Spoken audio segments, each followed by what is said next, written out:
好，来乡亲啊，继续是股市相关的消息，要来讲新贵股、新贵股票，都是也未就市就贵的股票。照规定，单日的起落50%，都会启动熔断机制，都是当日会暂停交易。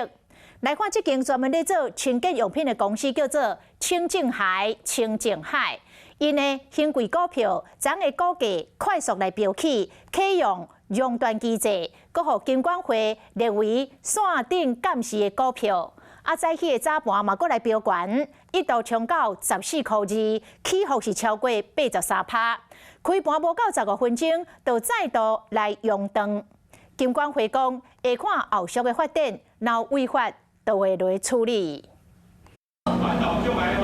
甲一块白色的盘仔夹伫手的，2019年郭台铭咧选总统的时阵，真烧停的清洁品公司清净海，是最近丰受到关注的一支压未就市的股票，号做新贵股。今两天开盘，就压未15分钟，股价就冲起超过5成，启动管制，交易嘛升大动啊。新贵它本身并没有所谓的这个涨停板的限制，当然它有熔断机制的限制。当天的平均涨幅、平均价那涨幅来到50%，那么当天的交易就会暂停。金管会表示，已经将清净海列入为线顶的监视股，特别关注伊的股价甲量的变化。新贵股最近是安怎会这么冲，都是和新出现的航空股王新宇有关系。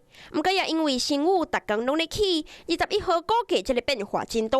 22号开始连续5天的交易日，单笔的买卖10张以上，或者是单日累积30张以上，拢会政府全部介绍，如同是专业的高价。新贵在资讯透明度上面是非常之低，也就是因为这样子，它的股价的一个波动也非常的大，它不透明的情况之下，基本面掌握的一个状况可能会非常的低。新贵股投资风险较悬，民众爱细腻，唔望足悬太低。有事没事赶紧转开华视，还没有订阅华视的 YouTube 频道吗？赶紧按赞、订阅、开启小铃铛，我们华视 YouTube 见。